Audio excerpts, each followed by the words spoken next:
Ki mana atua te pokatuira rapakauiraka tō te māki o ki e. Arato I a te waka. Pauri potongo whekere rā I mau ai te tieke he te tieke mātāru. Haere ki te wiwi, haere ki te wawa. Kia whakamau ai kia tīna. Hara mai te toki. Haumi e, hui e, tāki e.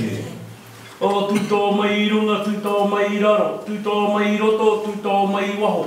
Akia tau ai te mauri tū, te mauri ora ki te katoa. Uhi, wero, tau mai te mauri. Haumi e, hui e, tāki e. E tuana hau ki te mihi atu ki a koutou. Ngā manuhiri tai mai nei ki tēnei kaupapa o UNESCO. Tino hari kua mātou te whānau o te wānanga aronui o Tāmaki Makaurau ko tai mai nei koutou I tēnei kaupapa. Nō reira, ka nui te mihi atu ki a koutou katoa ko tai mai nei. Ki te whakarongo hei ako, hoki, e pana ki ngā kōrero, e toha mai I wanganui a tātou I tēnei pō. Nō reira, mehe e tahi o koutou, e tahi pātai, e tahi whakao, e toha mai I wanganui a tātou ngā ka kōrero I tēnei pō, kia kaha I o koutou pātai, kia kaha I o koutou whakaaro, kia kaha I o koutou hia ki te toha kōrero I wanganui a tātou. Anei he whakatauki, e he ana au, ki te toha ki a koutou katoa.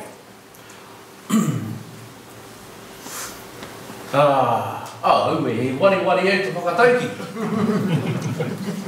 Ko te kai ana te miro, ko te kai ana te manu o te miro, nōna te ngāhere.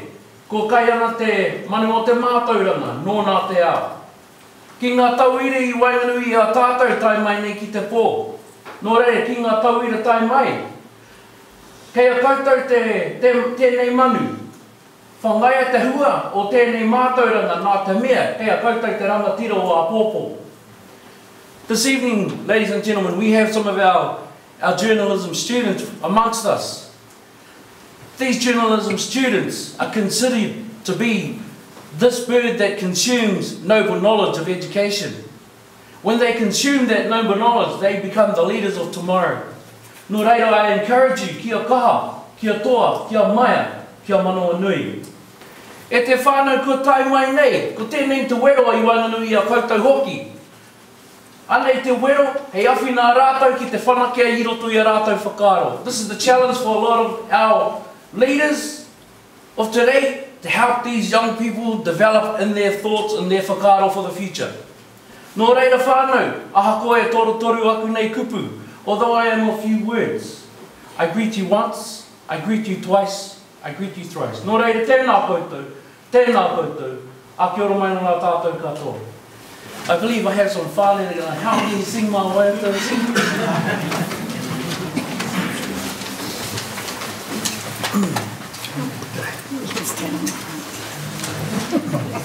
Te aroha, te arahono, te animari e tātou te aroha,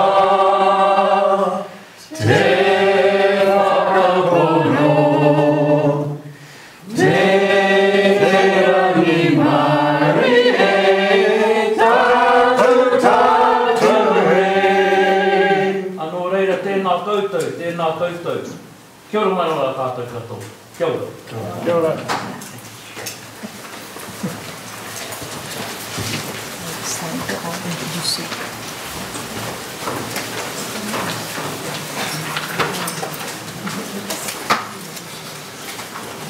Ka rere atu nei taku reo pofri no mai haere mai ko te wananga aronui e mihi atu nei.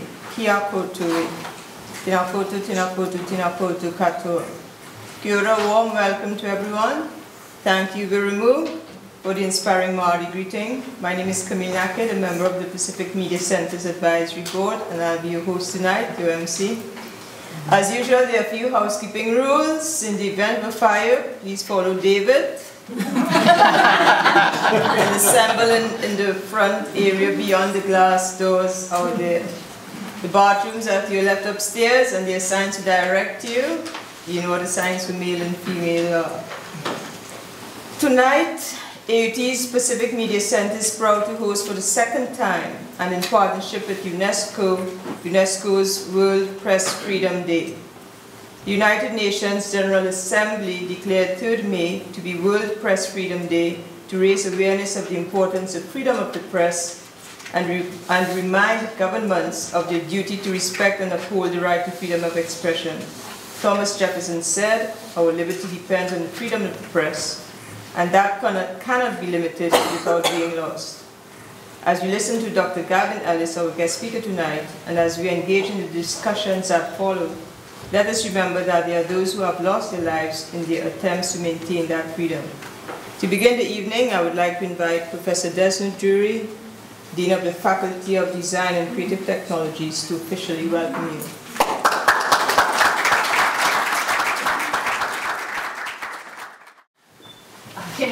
Tēnā koutou katoa. It's my great pleasure to welcome you all to Auckland University of Technology. We're especially pleased to be hosting the UNESCO Day again this year, and I'm especially pleased that you've crossed the road for us, Gavin, from Auckland University to speak to us tonight. We're really looking forward to hear from you. I especially want to acknowledge the people who have pulled the evening together for us. So thank you, David, once again for your initiative here.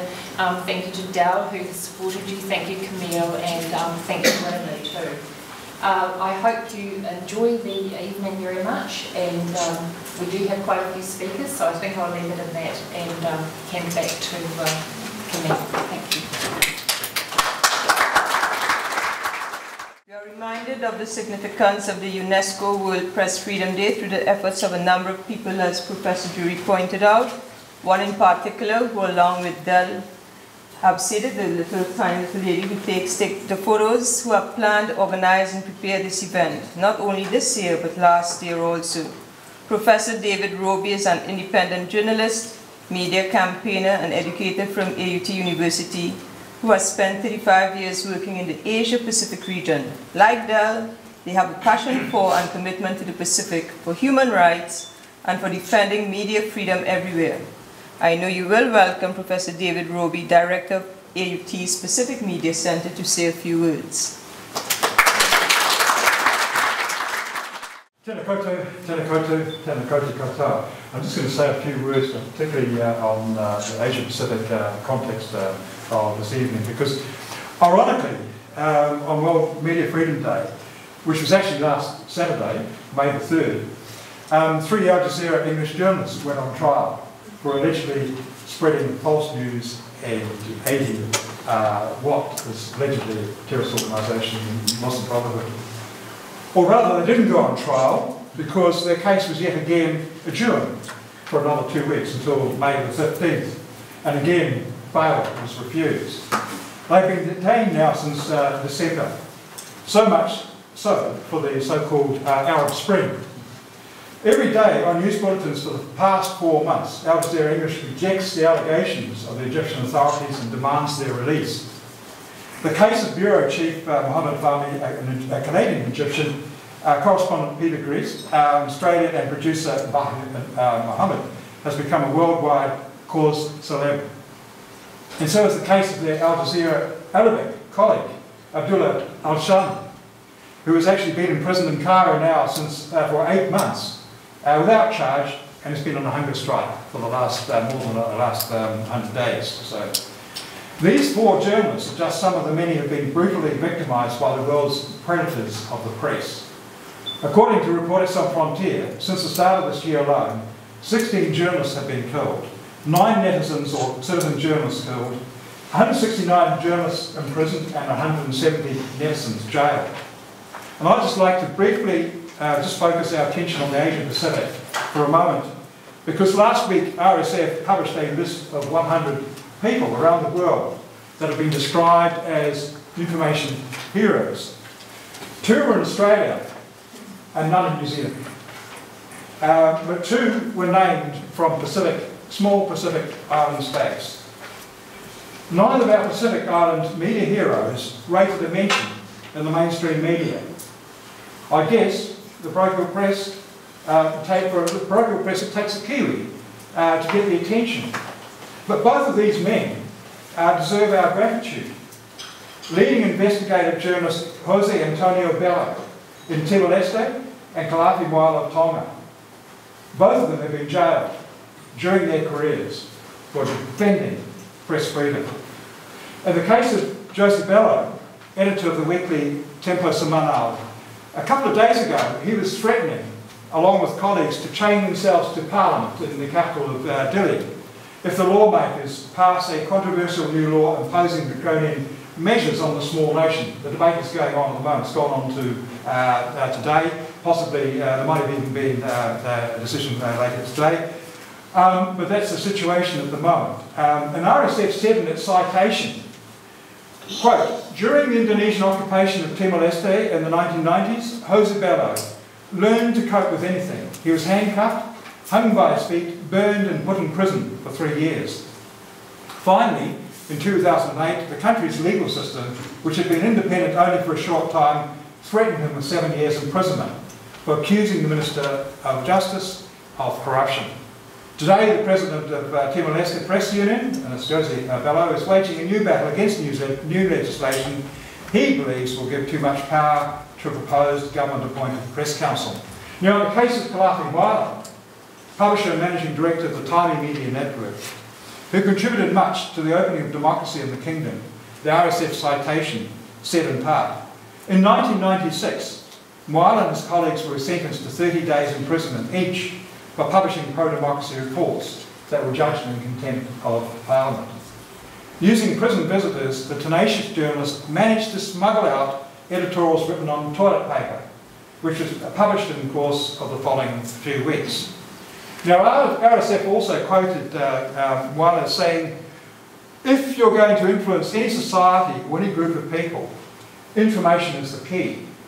The victory for freedom of the press and freedom of expression is a victory for the people. So I'd just like to appeal to all of us to please put our hands together for these champions of media freedom.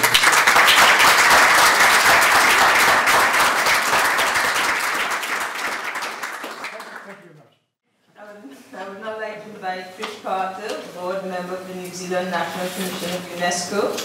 Trish is a founding editor and bureau chief for Al Jazeera English in the Asia Pacific region and a senior news and current affairs manager in New Zealand for many years.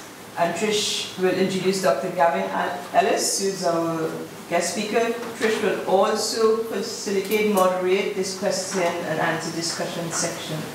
So, welcome. Dr. Nakid, Professor Jury, other distinguished guests, fellow UNESCO New Zealand members, ladies and gentlemen. On behalf of the New Zealand National Commission for UNESCO, good evening and welcome. Thank you for coming out on this lovely Auckland night and for the warmth of your welcome. It is wonderful to see you all here in honour of media freedom. In particular, I would like to acknowledge the work of Professor David Roby, whose Pacific Media Centre and various departments at AUT have partnered with the New Zealand Commission to bring you this evening's event. It should be noted that David's work, particularly his advocacy for Pacific media in New Zealand and the region, is significant, especially when we are highlighting the issue of media freedom. As a journalist for decades, he has reported on coups, Indigenous struggles, and environmental and development issues. And critically, he has thrown a spotlight on the region's news media and its role in democracy. It is fair to say he is a champion of media scrutiny in the Pacific. David, you are a media freedom fighter, and UNESCO New Zealand is proud to be partnered with you and the Pacific Media Centre. Thank you for your efforts tonight. Before I introduce our eminent guest this evening, a few brief words. For years, in fact since its constitution was adopted in 1945, UNESCO has placed freedom of expression and freedom of media at the core of its mission. Its importance was further enforced by the United Nations over 20 years ago, when it accepted a UNESCO recommendation declaring that May the 3rd should be World Media Freedom Day. And every year around that date, it celebrates the fundamental principles of media freedom, evaluates media freedom around the world, defends it from attacks on its independence, and pays tribute to those journalists who have lost their liberty or their lives in pursuit of the story. At its recent General Conference, UNESCO passed a resolution promoting these three concerns for the future. They are freedom of expression, universal access to acknowledge and its preservation, and free, pluralistic and independent media, both offline and online. They describe these as indispensable elements for flourishing democracies and to foster citizen participation. This day then should serve as a constant reminder that in many countries around the world, journalists, editors and publishers of all kinds are intimidated, attacked, detained or murdered, their publications censored, fined or closed down, their families and associates harassed. When I was with Al Jazeera as Bureau Chief in the Asia Pacific, it was never particularly difficult to decide to pursue a particular story or issue. What was more demanding was the time spent in risk assessment. Was this a dangerous assignment? Was the environment hostile? Did we need security or specialised medical equipment or a medevac plan? How would we deploy? Importantly, how would we get out? What would we tell the authorities? Were there checkpoints to be negotiated? Did we have all next of kin details or updated personal information should we get into trouble? Was body armour required? Were we putting local fixers or minders at risk? My senior correspondent, who had been shot and wounded on other assignments prior to Jazeera, used to travel with an old metal peg. He told me it made him feel better knowing he could use it in the event of trouble to clip onto a major artery to stem the blood flow in the hope his colleagues would somehow bring him to safety. Safety then was always a major worry for all of us. As we enjoy this gathering in this wonderful venue tonight, and as David has mentioned, it is worth noting that it is early morning in Cairo.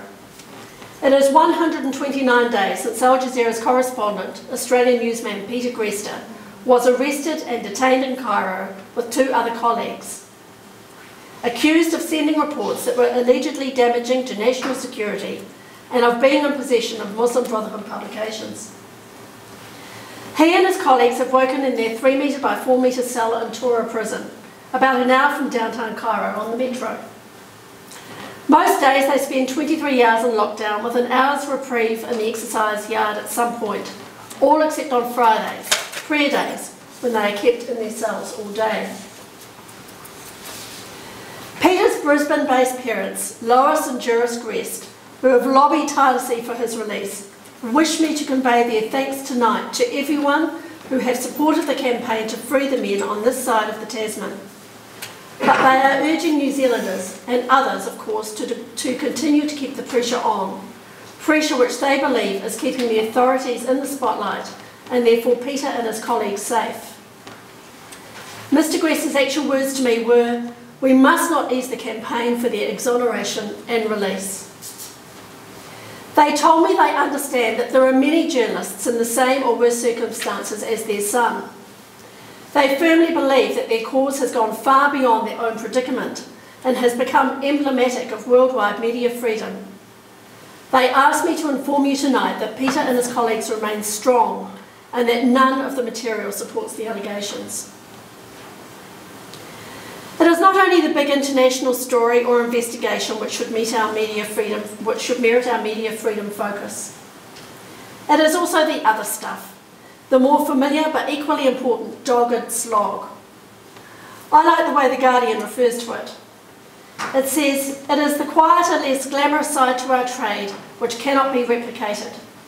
It is the simple craft of reporting, recording things, asking questions, being an observer, giving context. It's sitting in a courtroom reporting on the daily tide of crime cases, that is, being the community's witness to the process of justice, or reporting the rival arguments over climate change and helping the public to evaluate where the truth lies. So whether it is Syria or Sydney, Gaza or Gore, People want their stories to be told. And it is clear that information, when impartially and credibly conveyed, can impact the public viewpoint and decision makers. At its zenith, it can even help shape policy. That has always been its allure and also its menace. In New Zealand, media freedom is not so much the issue. The issue is what we are doing with all the freedom that we have, freedoms which we sometimes take for granted. On UNESCO World Media Freedom Day, Peter Guest's elderly father delivered a speech written by his incarcerated son, who managed to get it smuggled out. It said this: "What often gets lost is the fundamental truth that the best defence against insecurity is a vibrant, open, noisy, and yes at times even rabid press, willing to snap at the extremists with as much enthusiasm as tearing strips off the authorities. That is why, even in a place as apparently stable and open as Australia, we must never take press freedom for granted." Considering recent news days we have had in New Zealand, those words are a timely reminder to us all. Dr Gavin Ellis is a former editor-in-chief of the New Zealand Herald with over 40 years in journalism. He is a former chairman of the New Zealand Media Freedom Committee, a commentator on media issues, an author, a university lecturer, and a strong advocate of freedom of speech. He is fabulous. On behalf of the New Zealand National Commission for UNESCO and the Pacific Media Centre, it gives me great pleasure to welcome him to the stage tonight. Tēnā koutou, and good evening. First of all, let me thank the New Zealand National Council of UNESCO and the Pacific Media Centre and AUT for the opportunity to talk to you tonight.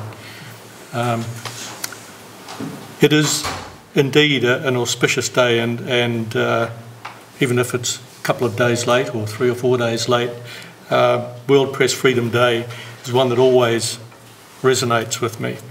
But let me begin by putting New Zealand domestic journalism in the context of press freedom. None of the 16 journalists that David mentioned and the 9 citizen journalists killed so far this year, according to Reporters Without Borders, died in New Zealand. None of the 169 journalists and 170 internet citizen journalists are languishing in jail in this country. The greatest risk that a journalist faces here is an invasion of her workspace, and I'm thinking here of Andrea Vance after the leak of the GCSB report, or having his reputation being called into question by a state agency. I'm thinking here of Jon Stephenson having to go to court to try and clear his name after it was sullied by the Ministry of Defence.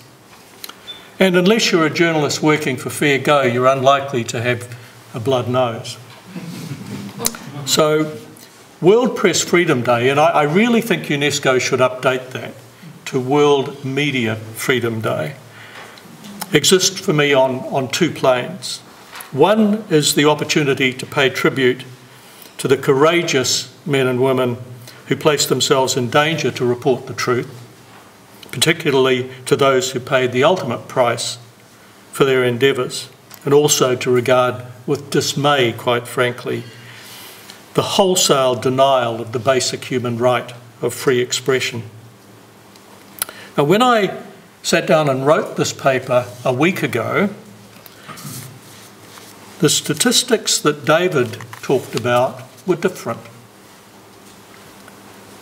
11 journalists and 3 citizen journalists had died, and 165 journalists and 165 internet citizens had been jailed. The numbers have gone up in less than a week. Now, that's a stark illustration of the price that journalists pay in the name of free speech. But the other plane that I observe leads me to reflect on what it means in the domestic context within New Zealand. And with New Zealand once again placed in the top 10 countries of the World Press Freedom Index, I might be tempted to say there's not much on which to reflect beyond our good fortune. But let's reflect for a minute on that good fortune. We enjoy freedom of speech, even though the Bill of Rights guarantee can be overridden. We have a variety of privately owned news media, even though the vast majority of them are owned by overseas interests. We have state-owned radio and television, even though our major television network was freed of the public service broadcasting obligations in order to pursue commercial goals. We have high-quality tertiary institutions, like this one, to train our future journalists, even though the ranks of our newsrooms are being systematically depleted. And we have sophisticated telecommunication services, even though less than 1% of us have optical broadband. Now, those qualifications won't be lost on you. In other words, when I reflect on our good fortune, I see that it's tempered by shortcomings, actual and potential. Now, in this talk tonight, I want to argue that the shortcomings are increasing and that if unchecked, ultimately threaten the way that we function as a society. There's a fundamental danger in taking freedom for granted, in believing that as a developed country, we've already secured the freedoms for which others continue to strive. Now, development in this sense is seen as a linear process. It begins with undeveloped, progresses through underdeveloped, to developing, and finally to developed. There's a start point and a finish point. A developed state remains developed in the same way that we see progress as positively irreversible. However, when we consider the political economy of communications in New Zealand, I believe that we've in fact embarked on a return path, that we have gone from developed back to developing. Now, let me qualify that a little. The basic freedoms remain in place. We do have freedom of expression, and I'm pleased to say that that's tempered by concomitant responsibilities. There's no such thing as free speech. And our media is unconstrained in the usual context of press freedom. You know, our media is not licensed by the state, and our journalists are not subject to coercion or repression, apart from at the hand of Judith Collins over the weekend. What has placed us on that regressive path, though, is a growing inability by our mainstream media to discharge the societal obligations that these freedoms place on them. Now, when the news media were granted or took for themselves the rights that exist under these freedoms, they assumed a mantle that would otherwise be available to individuals. In other words, they became the surrogate of the public. Media were able to don that mantle because they had the ability to exercise those freedoms on behalf of a great number of people. And a mass media organisation was able, on the one hand, to disseminate the same information to many people, and on the other hand, to hold the powerful to account by virtue of that broad reach that it had. Michael Gurevich and Jay Blumler, in an essay on political communication system and democratic values, said that democracy is a highly exacting creed in its expectations of the mass media. And they went on to list 8 principal functions that included surveillance of the socio-political, note socio-political, not just political, system, meaningful agenda setting, platforms for advocacy and debate, and holding officials to account for how they exercise power. Now, they went on to describe 4 kinds of obstacles that stood in the way of meeting those expectations. The final barrier being the fact that the media can pursue democratic values only in ways that are compatible with the socio-political and economic environments in which they operate. Political communications arrangements follow the contours, they said, of and derive their resources from the society in which they're part. Now, they took a pragmatic view. Media organisations' pursuit of their democratic roles were to quote them, inexorably shaped by the overriding economic goals, principle one being survival, in a competitive marketplace. Now, all of this that has pushed us back from developed to developing in the political economy of communications comes down to an overriding economic goal, and not the repressive actions of power-craving politicians. And this is what threatens the substance of our journalism. That economic goal is not the sustenance of our journalism, but the satisfying of investors. There was once a notion that the news business was set apart from commerce and given a higher calling, the church that sits like the Vatican City inside the commercial state of a media enterprise. Now, that notion may continue to exist in terms of editors invoking it to limit, I don't think that they can any longer eliminate commercial influences, but the idea that the news should be placed on a pedestal died when accountants began to rule the newsroom, and they do. And chief executives began to have sleepless nights, not over libel writs, but over how to keep shareholders satisfied. Now, in order to understand how this situation came about, we need to look back over time. There's a remarkably similar pattern in the news organisations of the English-speaking world, so I'll use mainly overseas examples to show you what happened. But I can assure you that the patterns that I'm about to talk to you about were present in New Zealand and Australia as well.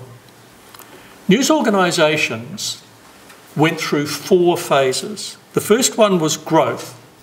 In the decades following World War II, both newspaper readership and broadcasting audiences grew exponentially. Then there was a period of concentration. Now, this is a period in which owners either sought to expand by buying other media companies or to realise the wealth that had grown up in their companies by selling them off. This in turn led to a period of destabilisation. Now, this was when the cost of acquiring other companies grew hugely. And media groups, as they'd become now, had to borrow very heavily to increase the size of their balance sheets at a time when revenue was starting to fall. And this has led to the present situation, the danger period. And this is where the need to service the high debt that these media companies had accrued, plus the effect of the internet on both audience and advertising revenues, and finally, the global financial crisis drastically affected their financial performance. Now, you just look at these charts. Now, these show newspaper revenue. And while the time frame is a little bit different, we see some similar patterns in broadcasting as well. However, the effect on newspaper companies has been little short of disastrous. You can see they fell off a cliff, just dropped like a stone at the time of the global financial crisis. And this in turn has led to massive write-downs in the values of Australasian media companies as well as those in North America and the UK. In 2012, 4.2 billion Australian dollars was wiped off the balance sheets of media companies. Fairfax alone wrote down its value by $2.8 billion. APN, which owns the Herald here, wrote down its value, the value of its New Zealand titles alone, by almost $500 million. A News Corporation in Australia came close to $750 million.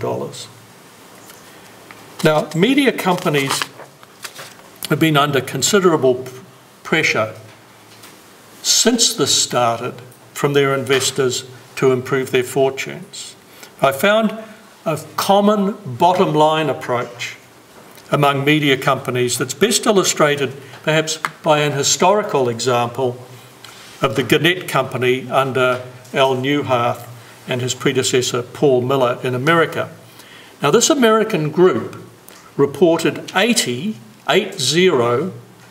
uninterrupted quarters of earnings growth, and it wasn't the result of a burgeoning marketplace. In the bad years, Gannett simply cut its budgets, and editorial budgets were prime targets. Newharth summarised his business philosophy in his autobiography, very aptly called Confessions of an SOB, because he was. I can say that now because he's dead. Analysts didn't want to know, he said, how many journalism prizes had been won or the quality of editors and journalists. The bottom line was paramount, and I quote him, "Gannett was a dependable profit machine in good times and bad," unquote. Now, for the past 7 years, the times have been bad, but newspaper companies in particular were already weakened. Their editorial resources were already weakened because their fortunes had fluctuated in the 1990s and in the early part of this century. Now, my own experience over that period as an editor was one of attrition, with newsroom numbers systematically reduced. So when media organisations entered the global financial crisis, they were really ill-prepared to withstand its effects. Now, let me again use another American example. Now, this shows total employment in the newspaper industry as measured by the US Bureau of Labour Statistics. And you can see that the number of people employed in 2013 is now significantly less than it was the year I was born. And you can see how old I am. So we are back to where we were effectively before the Second World War. In New Zealand, APN, which owns the Herald, has systematically reduced its workforce. In 2007, the New Zealand media operations, and of course the most significant of those is the New Zealand Herald, employed 2,068 people. By last year, the number had been cut in half to 1,037. Fairfax, New Zealand, cut 150 jobs in 2012. 36 of those were journalists, and there have been further redundancies since then.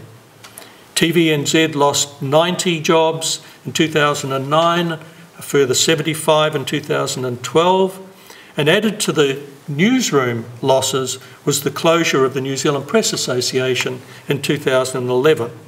Now, it was replaced by in-house services run by both Fairfax and APN, but the overall result has been a reduction in the overall geographic coverage of news in New Zealand. Now, the sum effect of this erosion of resources and the commercial fortunes of news media companies is twofold. First of all, newsrooms have been forced to reduce both the range and the duration of coverage and to succumb to commercial pressures to produce both infotainment and front pages that frankly appeal to prurient impulse buyers. Now, it's not a zero-sum game. Within the pages of our newspapers, online and in news and current affairs programs as well, we continue to find examples of good journalism. However, both the gaps and the overriding emphasis in news media point to what I describe as a democratic deficit.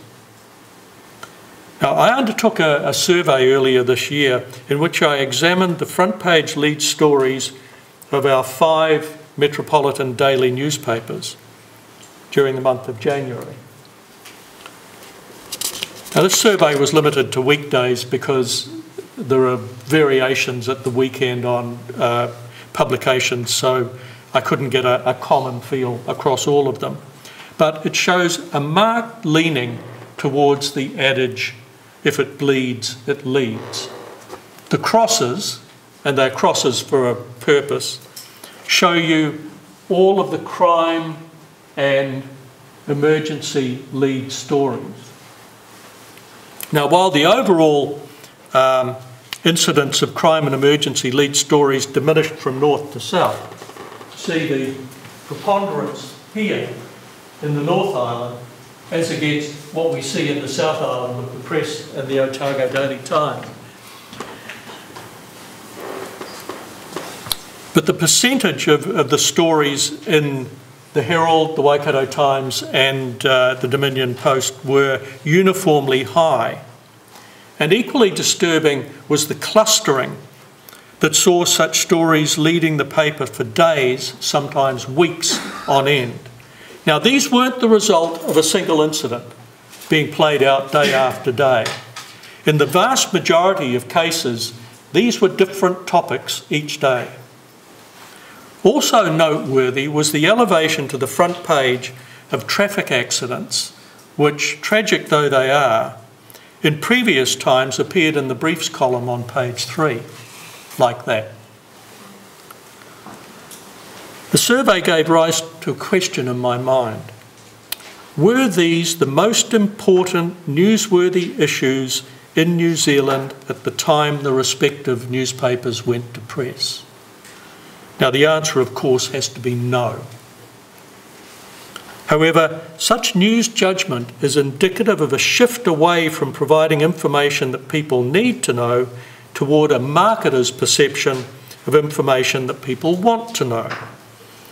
The Reithian concept from the BBC of fostering a reasoning citizenry has become, frankly, a presumptuous imposition, to be displaced by the commercialised view that news media are there to give customers what they desire.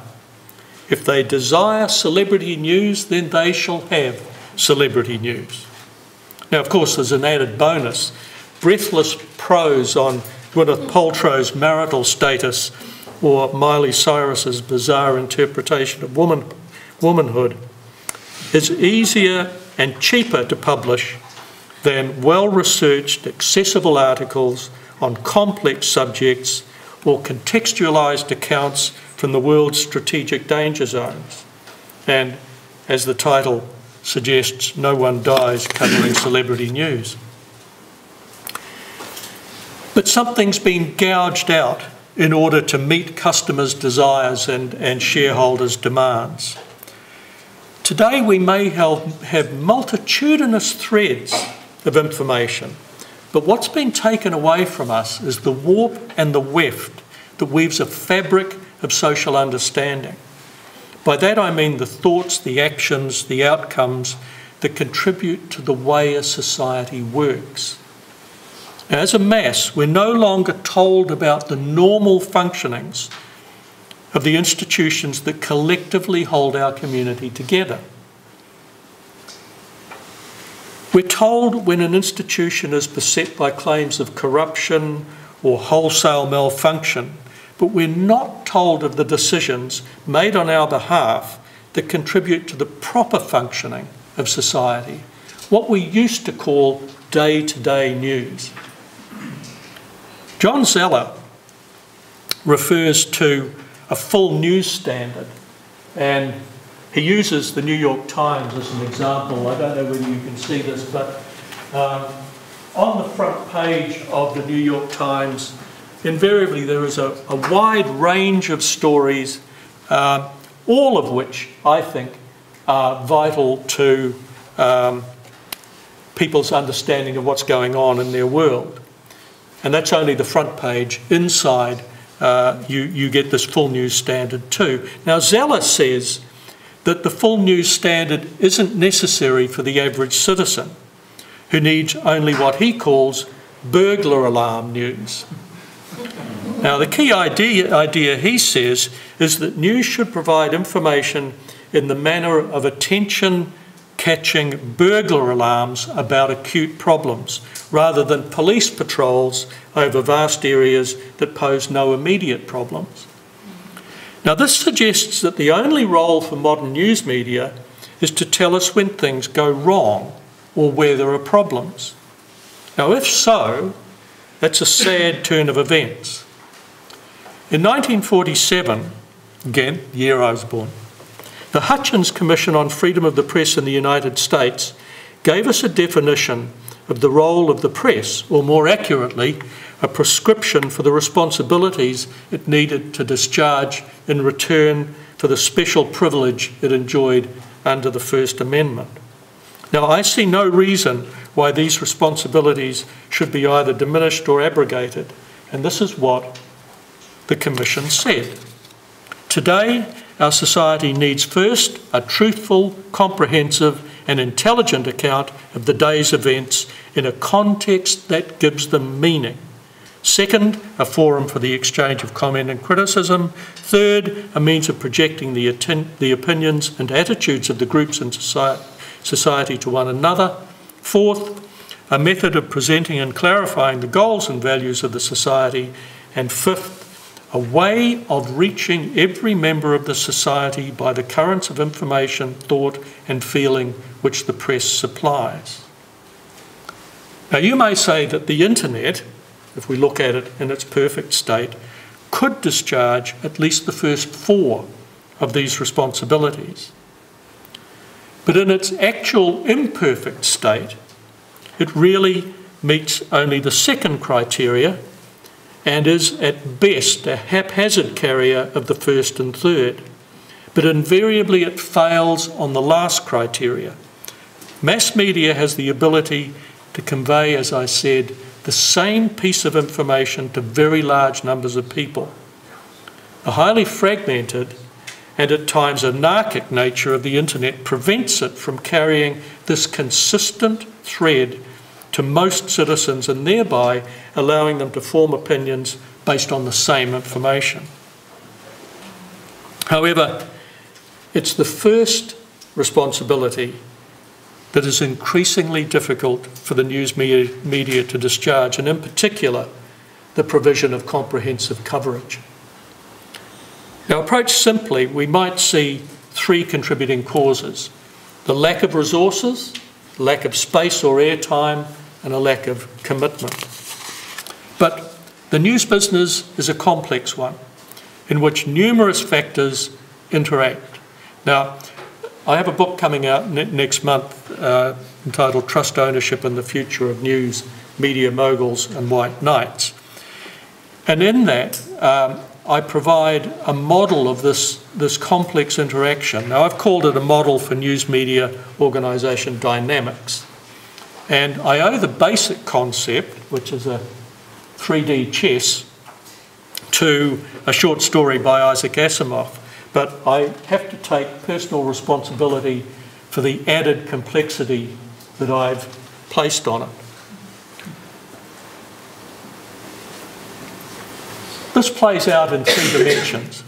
Now, in our case, the aim is not to capture the king, but to occupy a particular quadrant on the board. Now, if we were trying to discharge those obligations set out by the Hutchins Commission, we would try to be in this upper right-hand quadrant.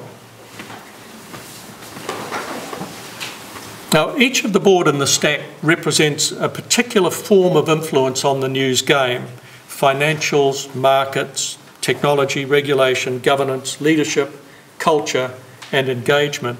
And each space on each of those boards has a value. An organisation's place on a particular board will be determined by its performance on scales along each axis. Now, some of these, of course, are inherently subjective, but nonetheless, we can see that each board interacts with those above or below it, either influencing or being influenced by it. For example, a high level of civic engagement serving a diverse range of communities is likely to have a strong culture based on social benefits. Conversely, a weak internal culture that places little store by social benefit is going to betray both inefficient leadership and poor civic engagement. As I say, a media outlet is most likely to produce the sort of journalism that the Hutchins Commission had in mind.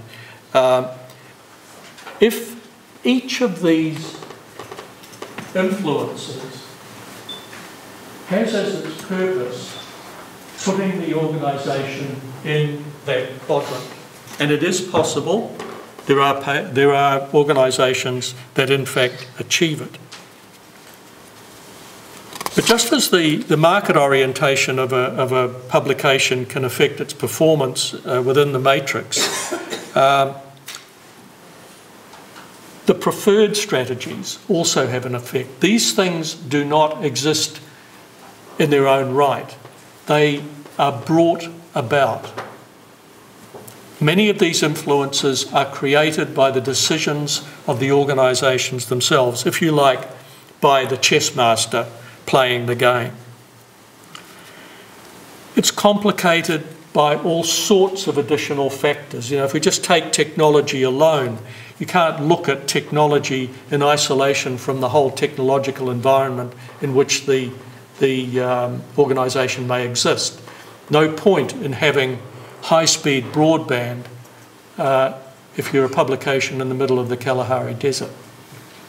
So it's tempered by environment in the same way that regulation may have a stronger influence in times of political turmoil. War or terrorism, for example. In war we accept processes of censorship that we would certainly not accept in times of peace, and so on.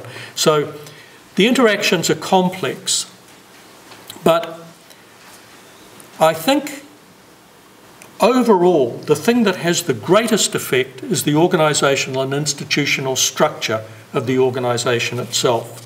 Now, the central thesis of my book is that if we're to sustain a news media environment that has democratically significant, socially responsible journalism, those tenets of the Hutchin Commission, at its core, then we need to reconstruct part of the environment.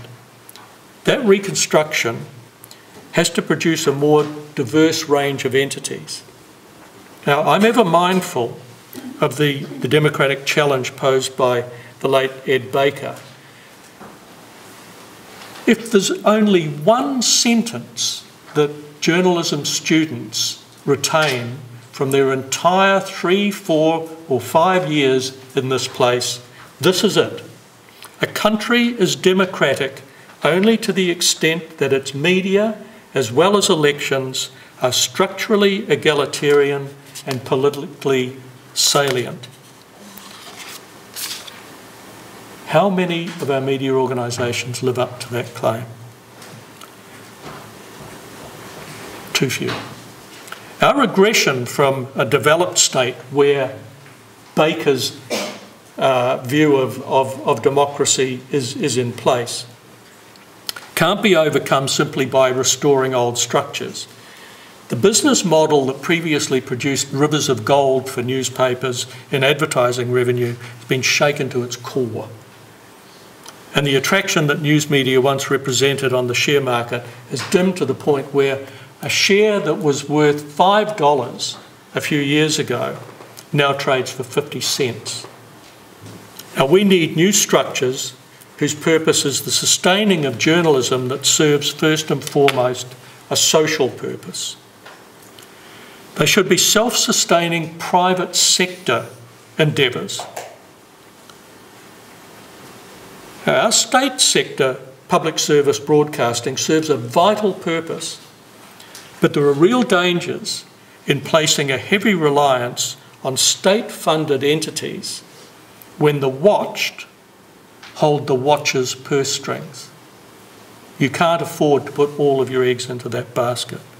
Self-sustaining private sector endeavours would seek revenue to cover the cost of their journalism, not to enlarge dividends accounts. Now, it's essential that they be governed by a form of trusteeship. The overriding commitment to socially responsible journalism should be the aim. The legal structure can assume a whole range of different forms I'm not going to discuss here, but obviously I personally support the notion of trusts and companies that act like trusts. I think that given the status of the newspaper industry and the news media generally now, even the best will need help in being self-sustaining if they want to move to that full news standard. But if they are, and if they're committed to the retention of profits for the benefit of their journalism, then I say that they should be entitled to tax dispensations and incentives to donors willing to financially support them. Now, this will require recognition of certain types of journalism as a social purpose. It can attract a newly created charitable status. Journalism currently doesn't constitute a charitable purpose, and attempts to change its status have fallen, frankly, on deaf ears. And journalism per se isn't likely to attract that status. Financial journalism, entertainment journalism, hardly charitable functions. But some organisations that serve higher journalistic purposes may well fit that criteria. But it's not a prerequisite. There are already newspapers elsewhere that perform these functions admirably. The Guardian in London, the Irish Times in Dublin, the Tampa Bay Times in Florida, all newspapers renowned for their commitment. But it's no accident that each of those three are owned by a trust-like entity. We're also seeing some holes being repaired by non-profit startups, ProPublica and a number of like organisations in the United States, the Bureau of Investigative Journalism in London, the Australian Centre for Independent Journalism in Sydney. And there are efforts to establish similar organisation here, the first of them being the New Zealand Centre for Investigative Journalism, started by James Hollings, Keith Ung and Nikki Hager in Wellington. And of course in Auckland we also have Kane Glass's efforts to cover local government on his All About Auckland website. The challenge is going to be to establish an entity or entities, because we do need plurality in our media, that have the ability to reach a mass audience. And I'm reminded again of what the Hutchins Commission said about ways of reaching every member of society.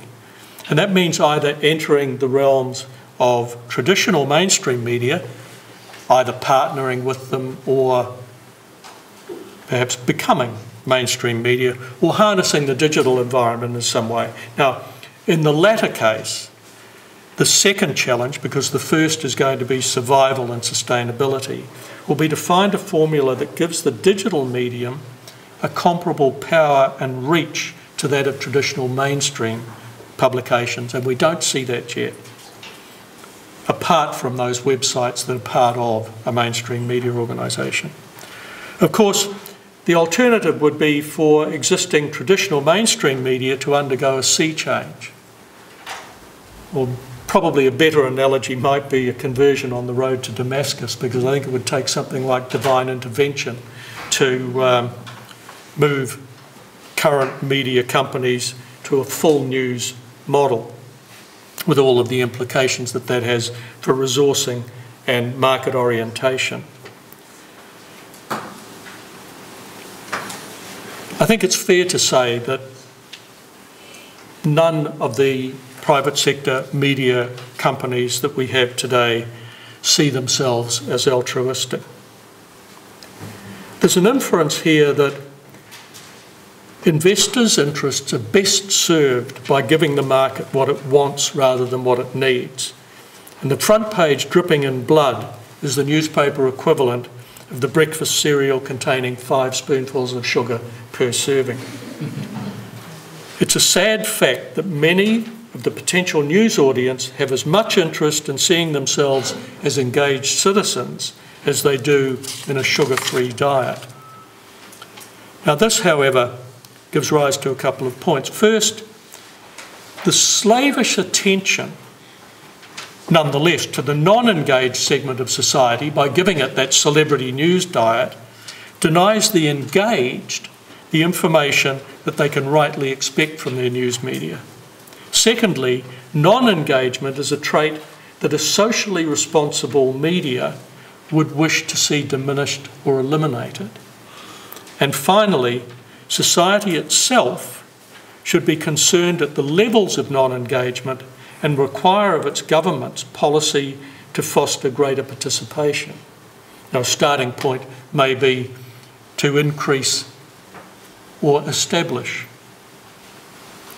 civics as a core ingredient of the core curricula of both primary and secondary schools. One of the subjects could be the role of socially responsible media in a democracy, emphasising the positives rather than painting the news media as villain, which has to date been pretty much the way that media studies have gone in our schools. Now, it may take a cathartic moment to bring about changed attitudes in both the audience and the news media. Now, that's not impossible, as the Christchurch earthquake demonstrates. The front page of the press in Christchurch, as you saw from that slide, is less likely to feature attention-getting crime and emergencies than its metropolitan compatriots. You can see there. Same day. Now, that's because the citizens of Christchurch need to know about the reconstruction of their community. And this happens in spite of the fact that the crime rate here is about the same as the crime rate there. So you can't say it's due to a greater prevalence of crime. No one would wish, frankly, to see such a seismic catalyst occurring elsewhere. But our communities need to be jolted out of their complacency and begin to demand the prioritising of socially responsible journalism over true crime. Now, getting ahead of myself here. David Roby, at the launch of his new book, Don't Spoil My Beautiful Face, here at AUT a couple of weeks ago, spoke of the need for critical development journalism in the Pacific. Now, that has parallels with investigative journalism, but focuses on the conditions in the developing countries and the ways of improving them.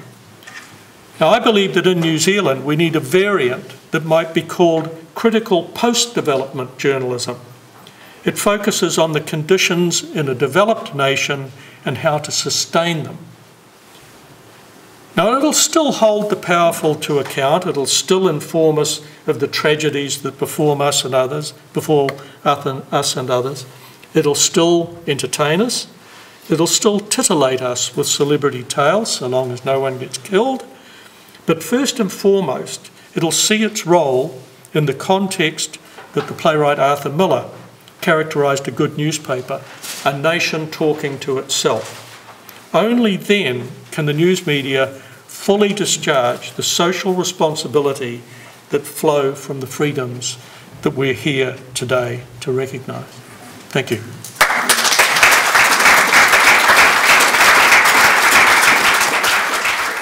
On behalf of UNESCO and the Pacific Media Centre, I'd like to present you with these gifts to say thank you so much for being here tonight and giving such an insightful presentation, especially I think to all of us journalism students here today. So thank you so much for being here and sharing your knowledge with us. Thank you.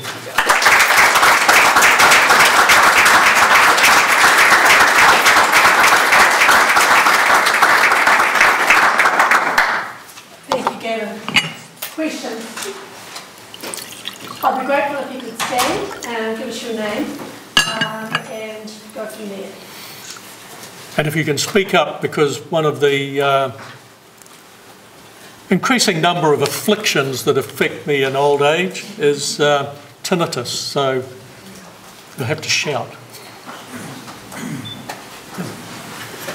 Yes, I'll lead off. Philip Cass. I'm here this evening with my class from Unitec, so we're glad to be here. Loved your suggestion about trust as a way out of this and out of the appalling state of the press. I'm horrified that one day I'm going to pick up the Herald and it will have a headline that says Kim Kardashian's buttocks have separated. Are we in a position in New Zealand where anybody has the money or the intelligence to do what you're suggesting and to put together a trust that will rid us of the garbage that is the Herald and give us a paper of record? Because having been here for 3 years, I don't think there's a paper of record in New Zealand. There's nothing that I see fulfilling that role. Is there anybody with the money, the nous, the intelligence, or the get up and go to form a trust to give us something at that level? It would be a big ask, I have to say, but ironically, one of the things that's working in favour of that happening is the diminishing value of newspapers. Newspapers are worth a fraction today of what they were 10 years ago. They are being brought within the reach of the not extremely wealthy.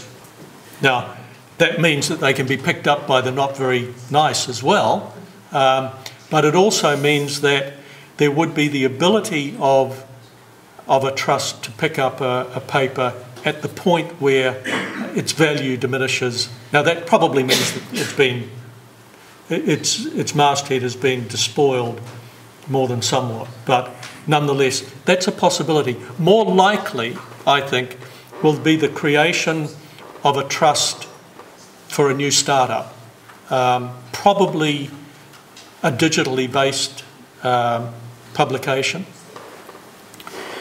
And I deliberately don't say website because I believe that it is far more likely to be a tablet-based publication whose characteristics are different from those of a website, much more publication-like than a website is. And I see more than a possibility of that happening. I take heart from the fact that a few months ago in Australia, in Sydney and Melbourne, the Saturday paper was started. Now that is a print edition publication. Hasn't quite reached the expectations of some people, but nonetheless, it's a weekly newspaper that contains quality journalism. Journalism that asks a lot of its readers. And that's what we need, journalism that asks stuff of its readers. So it's possible, it's not easy, but it is possible. Yeah. Sorry, I'm Louis. I'm a journalism student. You mentioned the quality newspapers that exist in Britain and now in Australia. Obviously in Britain they've got like The Economist and The Guardian. Is it not possible that the lack of a similar newspaper in New Zealand is actually due to simply the size of our market?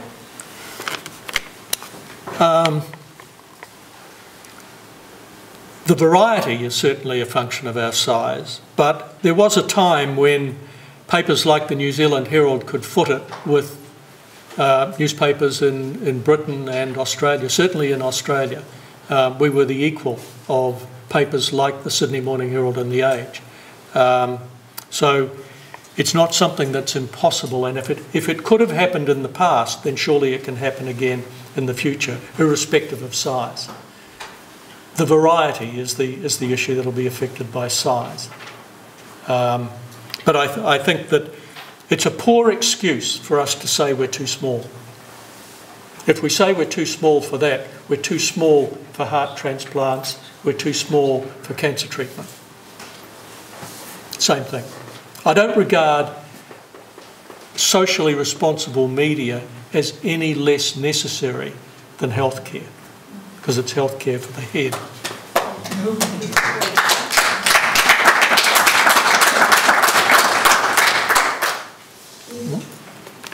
Hi, Craig from Postgraduate Journalism School at AUT. You mentioned steps to get the government to sort of recognise the social function of journalism and its sort of charitable status.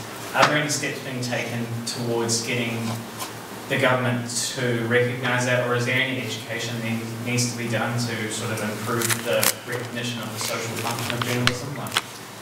I think that probably we will see moves overseas first that will then be picked up by this country. There's an entity that exists in the United States, in Britain and in India, a type of company whose principal purpose is a social one. Now in the United States, it was initially seen as a structure for rest homes. Its principal purpose being social, most of its income gets ploughed back in. Investors tend to get at most about the same rate as you would get if you deposited your money in the bank. Now, these entities, they're called L3Cs, low profit, limited liability companies in America. They do attract special tax status. There are no media companies that yet fall into that category, but there are moves in the United States to get particular types of socially responsible journalism recognised and allowed to assume that type of structure. Now, if that happens, then I can see no reason why a similar type of corporate entity couldn't be developed here. Same sort of thing. The problem with charitable status is the definition of charity itself. And the closest you get in terms of journalism is education. But frankly, Gwyneth Paltrow's marital status as a form of education is a bit of a stretch. But so definitions are a problem. I think it's more likely that by finding an entity that'll act as a vehicle for something that could attract charitable status, then that's a more likely way to go. Is the alternative sort of non-profit organisations acting sort of in the public interest? Yeah, but even then, either you have to have charitable status so that you attract philanthropic donation, because those people want to get the benefit of the tax benefit of giving you the money, unless it's crowdsourcing, and that's pretty hairy, because you never know what you're going to get. So I think that even with non-profits, you have to have some sort of tax status that encourages people to contribute to it so that it can become self-sustaining. Gavin, how much do you think you need for the digital model in New Zealand? Sorry? How much money? How much? How much money would it cost to set it up? It depends whether you want to have full-time staff or not. There are startups in the United States that have a full-time staff of 1.4. One's about that high. So if you only have a staff of, say, a couple of journalists, you could probably get by on, including all of your operating costs and so on, probably on less than $250,000 a year, I would think. And how far away do you think that model is? Well, we've seen Nikki Hager's venture in Wellington that's already started. They have a conference in June to really set it off. Now that will deal with investigative projects, so it still doesn't achieve the sort of warp and weft part of journalism that I was talking about. To my knowledge, there are no ventures of that type that are currently being considered, but I may be wrong. Gavin, could I just ask you about developments in Australia? A year ago, there seemed to be new models emerging. For example, Global Post. Look at the New Matilda, which has actually been publishing for almost 10 years. New Matilda's just announced, Marnie Gordell, the editor, just announced this week, she's closing before reaching the 10th anniversary. That's been quite a trailblazer. But then there's another really, I think, exciting development with the conversation, underwritten by a consortium of universities, and many of the writers are actually academics, but they have a team of journalists. They fund basically the core of the conversation, and the actual writers are largely drawn from universities and don't get paid. but it's actually been, the last 3 years, been producing some really good journalism. It has. I guess my question there is, it's a little bit of a mixed development in Australia. At one stage it looked like, you know, yes, there were new models developing quite well, but we've taken a bit of a step back with the, certainly with the closure of Global Post and now New Matilda. Yeah, I think that we have to recognise that we will have failures before we have successes. I think that the conversation is an interesting model, and hybrid models involving tertiary institutions, and there are a number of them in the United States already, perhaps offer some hope for the future, where student journalism is used in a broader realm. You know, it actually aims at informing the general public rather than its own cohort. The sort of multiple university model that the conversation represents has potential, but I think we have to accept, David, that it still is aimed and viewed by a relatively small, coherent audience. It's not what I would consider a mass audience yet. Yeah, but it is developing fast, so there is Conversations UK nowadays. What I want to ask is, when you look at the New Zealand market, what could be the right model here, when you keep in mind what is happening in the States and what is happening in the UK, for example, where the universities do contribute to establishment of the socially responsible journalism, but by developing hyper-local journalism. So it is community-oriented journalism, not covering the national market. So in that sense, what do you think what would work the best in New Zealand, knowing that the market here was divided around the big cities? Well, remember, we had attempts at commercial attempts at hyperlocal with Localist and so on, which really didn't work because they were commercial, but basically they were advertising vehicles rather than vehicles for journalism. Hyperlocal, I think, has plenty of potential because it can be done cheaply, it can be done by volunteers. It still doesn't overcome the basic problem of this broad deficit that we have, because because it's still aiming at a very small localised audience. What we're missing is this broad reach so that our entire community is served rather than small local communities or specialised communities like the conversation serves. So we don't have really anywhere yet, apart from those 3 newspapers that have been around for a very long time, an obvious model to follow. I think that it's going to be trial and error. There will be brave attempts that don't work, but sooner or later there will be a brave attempt that does. Kia ora, Gavin. Tara Ross from Canterbury University. I'm interested in your views on whether you think we can achieve that broad reach, given that the trend is toward increasingly fragmented, niche, minority media, not mass media, that it is the hyperlocal, it is the ethnic media, that the move is away from that broad market, and where does the democratic function for media fit in that reality? And whether people are interested. Well, I see inherent dangers in the development of these niches where you have people only talking to like-minded people. I think that the overall need is a real one.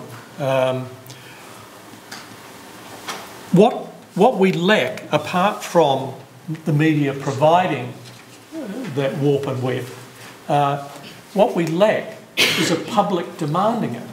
Now, I guarantee that every one of you wants to see the sort of media that I've been talking about. How many of you have raised your voices demanding it? Not many of you. Not many of you. What we lack in this country is a public voice demanding change. I mean, Radio New Zealand has had its budget frozen for at least 5 years. Why the hell aren't you all out on the street demonstrating about that? You know, why aren't you demonstrating about APN's staff being cut in half? You know, I hesitate to say it, but you may be the authors of your own misfortune. I'm using you as surrogates for everybody. So if I could just add to that though, people don't vote either. No, this is it. It's that lack of engagement. And I mean, young people aren't even registered to vote. No. And most people don't vote. That's so right. I think that's the context. But where do you start? You know, these forms of engagement. But the problem really, part of the problem is that there is no perceived voice demanding it. Annie Castle, Philip's wife. I see, when we first got here to New Zealand, we came here because we're Australian, expecting New Zealand to be a little bit like Australia, and it's so not.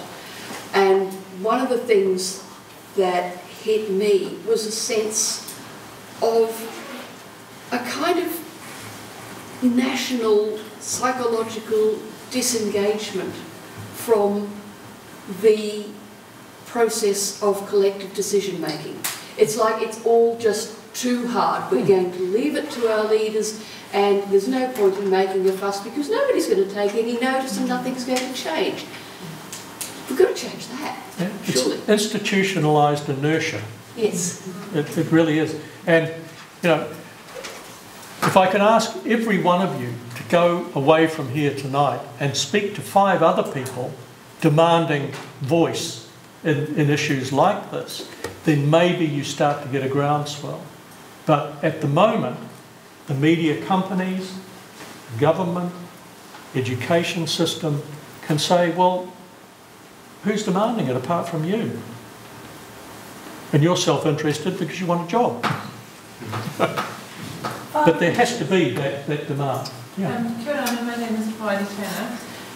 I was curious about how much value you placed on new technology and digital media as a component when people are learning journalism in order to produce transparent reporting, if that makes sense. So if I could use as an example, say, Syria Deeply.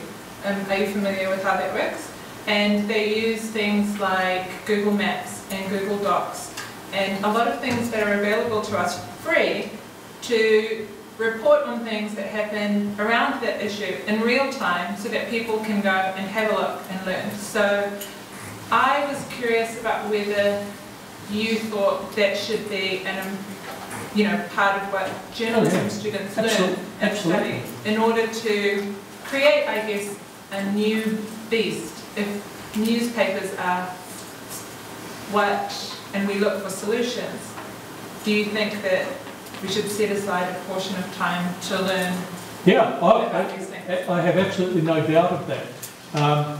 You might find this hard to believe, but I am not wedded to putting ink on dead trees at all. What I'm wedded to is the type of journalism that our newspapers used to represent. In-depth analytical journalism of the type that we also had in our television and radio. It's the type of journalism that we need to preserve, and that journalism is absolutely enhanced by the techniques that you talk about. In the future, we will not have newspapers. I mean, I would not be surprised if within the next 5 years, weekday newspapers cease to be printed on paper. When presses come up to the point where they have to be replaced, they won't be. They cost too much. So at that point, we'll start to see tablets and mobile taking over the weekday editions. I think we'll have weekend newspapers for some time, but the future will be digital, and therefore those techniques which can be used in real time are vitally important.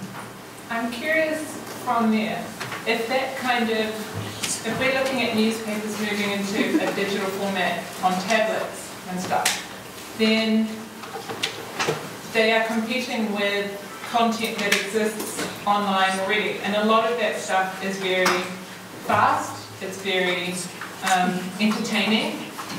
Do you think that we will see a change in how these stories are being put together? Or perhaps, there's an interesting thing, we spoke about how young people don't vote anymore.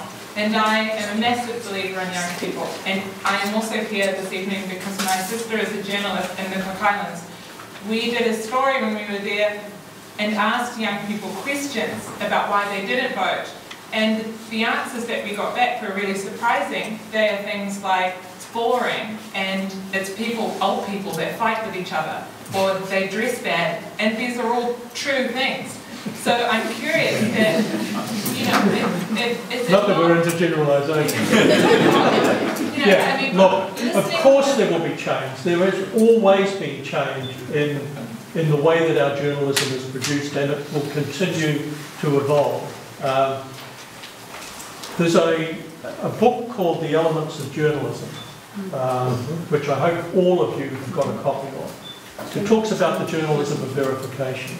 And I think that the key to good journalism in the future will be journalism that is verified. In other words, it's not the glitter and sparkle of the immediacy of Twitter or Facebook. It's information on which you can rely.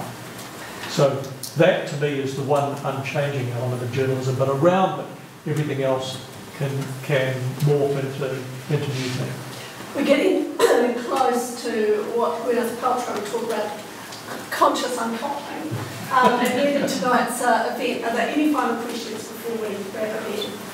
At the back. Sorry, I haven't formed my question very well. Tom Son, AUT University. One thing I would add, you asked who is going out and demanding this. The Campaign for Better Broadcasting was launched last month, which is the Citizens Campaign. If anyone hasn't heard of that, I'd encourage you to join. So $20 a year. So that's one way to have a voice. The other one I found, there was a question down there about, does New Zealand, are we interested in collective governance? I mean, through new media, through lots of different ways, in the last few years, we're seeing more and more citizens engaging in self-governance and collective governance in little ways. They're not looking for mainstream media to do that, because their perception in many ways is, well, mainstream politics is not working for us, let's self-organise over here. Mainstream media is not working for us, let's self-organise over here. Is the model you're talking about mainstream media for mainstream democratic politics?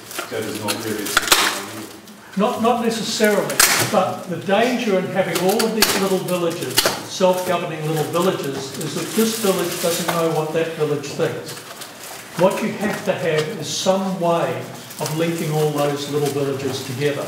So my only concept of mainstream in that context is a way of reaching across the spread of your community, rather than relying on maybe this group knows what that group's doing. There's no real way of ensuring that they both have access to the same information. But it's not predicated on parliamentary representative democracy. Democracy can exist in a number of things, certainly at a whole range of levels.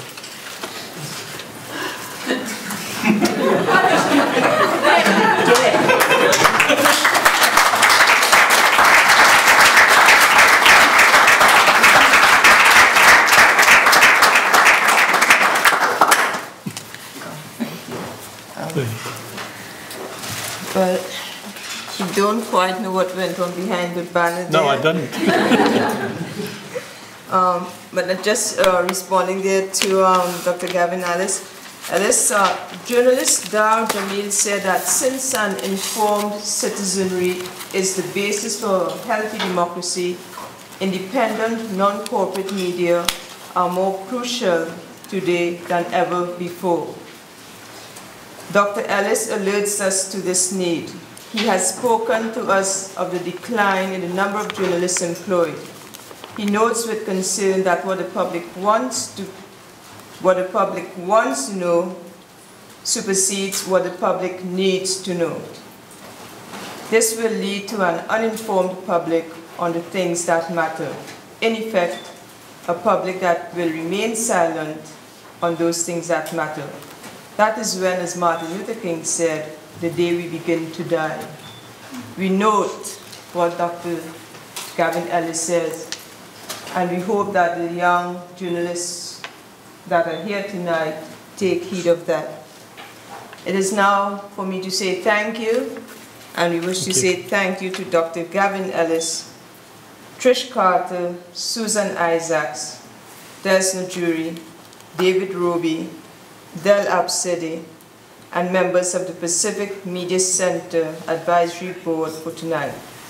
I also want to thank Wiramu, Anna Majavu, TJ Omua, Jin Hong, June, Razor, and Joseph. Thank you especially to the journalism students and staff. But most of all, thank you to you all for your participation and engagement in the discussion. Your interest in media freedom will keep the ideal forever in our minds. Another round of applause for Dr. Gavin.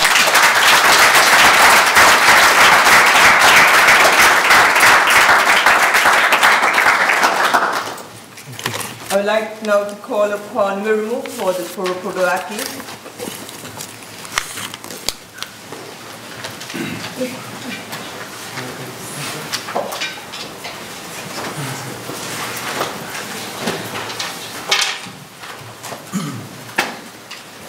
Kia ora mai rā tātou e te whānau. Ko tai te wā he poroporo ake tēnei, e mihi poroporo ake, e mihi whakawātea ki a koutou. I tēnei wā, ka hoki mai te mauri ki te wānanga nei, nā te hoki atu a mātou te mauri ki a koutou, i o koutou hoki atu ki te kainga.